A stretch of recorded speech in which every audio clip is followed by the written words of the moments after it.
Alors, comment est-ce qu'on gère tout ça entre les ballons tampons, les ballons d'eau chaude sanitaire, les panneaux solaires et tout? Vous pouvez acheter des asservissements, des petits boîtiers qui vont pouvoir prendre des règles de contrôle et gérer tout ça. Ça existe, hein, ça doit exister, hein, je me suis jamais trop pensé sur la question, parce que moi j'ai fait le choix de partir sur des Arduino. Donc les Arduino, c'est un microcontrôleur, une petite carte électronique sur lequel vous allez pouvoir brancher soit des entrées, c'est-à-dire des petites sondes qui vont vous donner l'hydrométrie de l'air, la température de l'eau, la température de l'air, la pression atmosphérique ou une pression d'un circuit ou tout un tas de choses. Franchement, il y a énormément de capteurs. Et en sortie, vous allez pouvoir mettre des actionneurs comme des relais, par exemple, qui vont pouvoir même de démarrer des pompes, allumer des lumières, enfin tout un tas de choses aussi, gérer des moteurs, enfin voilà. C'est pour partir d'Arduino. Donc j'ai un Arduino en bas qui gère toute la chaufferie et un peu la partie photovoltaïque. Et donc lui, son but en fait, ça va être de surveiller tout ça et de faire en sorte que tout ça fonctionne correctement. Donc des sondes de température sont absolument nécessaires dans ce cas-là, parce qu'il faut que je sache moi si j'ai besoin de faire un feu pour la chaudière ou pas. Vous pourrez avoir des thermomètres aussi qui vous l'indiquent, hein, tout bonnement. Mais en fait, vu que mes ballons ils sont dans un caisson, j'ai plus de lecture directe sur ces thermomètres-là. Donc j'ai mis des sondes partout. Donc c'est des sondes qui s'appellent des DS18B20. C'est des petites sondes numériques qui sont one wire, c'est-à-dire que vous les branchez toutes sur le même fil, elles ont toutes une adresse. Et du coup, après, charge à vous de trouver l'adresse. Il y a un programme qui est donné dans la librairie.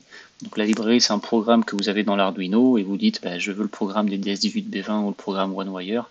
Et automatiquement, le programme est écrit, vous branchez comme c'est marqué dans le programme et vous allez retrouver l'adresse exacte de chaque sonde. Et après, la sonde, vous la mettez où vous voulez et vous savez que telle adresse, c'est la sonde qui est en haut de votre ballon tampon et en ce moment, elle vous dit qu'il est à 57 degrés. Donc c'est ce que j'ai fait. Et donc ces petites sondes-là, j'en ai 9 ou 10 en ce moment sur le système. Donc c'est vraiment petit. Faut les souder, faut faire un peu attention, parce que voilà, ça fait cette taille-là. Alors j'ai pas des gros doigts, mais voilà, c'est vraiment petit. Et vous avez, il me semble que c'est le plus à gauche, le moins à droite, et le bus de données entre les deux, sachant qu'il faut mettre une résistance de 4,7 kΩ entre le bus de données et le plus.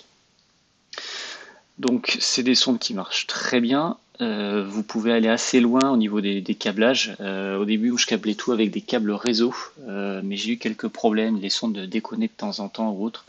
J'ai tout recablé avec du câble électrique, du 3G15, donc du 3 fils de cuivre d'1,5 mm². Et depuis, j'ai plus aucun problème. Les lectures sont stables, même sur celles qui sont le plus loin, donc elles sont à plus de 30 mètres. J'ai plus de soucis. J'ai eu d'autres soucis par contre, c'est que quand vous commencez à en mettre plus de 6 ou 7, il vous faut pas une résistance, mais deux. C'est-à-dire que là, ça c'est à l'arrière de mon Arduino de la chaufferie, donc on a le moins, le plus qui est un 5 volts et le bus de données. Et donc entre le 5 volts et le bus de données, maintenant on a deux résistances.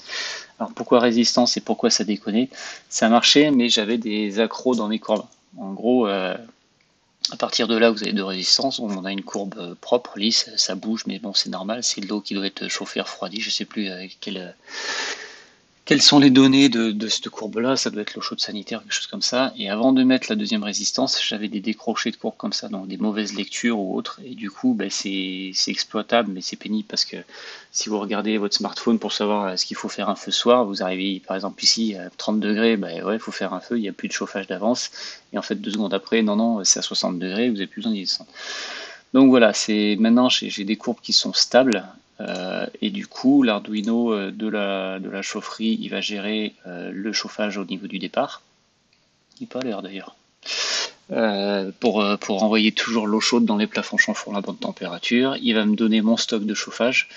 Donc là, en gros, il a 57 degrés. Donc la dernière fois que j'ai fait un feu, comme je vous ai dit, que je faisais un feu tous les 2-3 jours, c'est la preuve en est. Là, j'ai fait un feu le 10, on est le 13. Et il est un peu plus de 17 heures, mais bon, voilà. Donc là, ça fait 3 jours que j'ai pas fait de feu, et là, clairement, il va falloir que j'en fasse un demain midi ou demain après. Donc voilà, on est toujours à peu près au minimum à 2 jours, sauf là, par exemple, quand il y a eu des vacances, quand on est rentré, on a énormément consommé pour chauffer la maison, donc un peu plus rapproché, mais sinon, dans le temps, c'est à peu près voilà, tous les 2-3 jours. Ici, on a notre stock d'eau chaude sanitaire. Donc on voit que le bas du ballon est à 32, le milieu est à 32, le haut est à 40. Donc techniquement pour ce soir, si quelqu'un veut prendre une douche, il y a 100 litres d'eau à 40 degrés, ça suffit. Ça va être les entrées, toute la partie solaire thermique avec la pression, la différence entre l'entrée et la sortie. Voilà, et j'ai même le congélateur. Donc j'avais mis une sonde dedans pour surveiller que tout ça fonctionnait bien.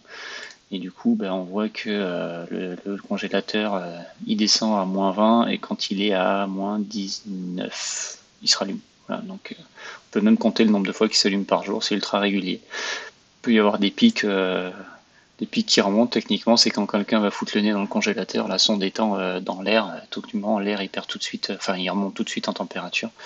Donc voilà, on peut même savoir quand est-ce que le congélateur est ouvert. Donc voilà pour la partie domotique Arduino JDOM qui me permet de monitorer et de gérer tout ça, de faire en sorte que tout ça se gère plus ou moins tout seul et sans avoir à payer de solutions qui pourraient coûter très très cher parce que je vois même pas, enfin je sais même pas si des solutions savent gérer à la fois une chaudière à bois pour nous faire des alertes, nous dire il faut allumer un feu, avec l'eau chaude sanitaire, avec le branchement solaire, avec les panneaux photovoltaïques qui peuvent réinjecter de l'énergie.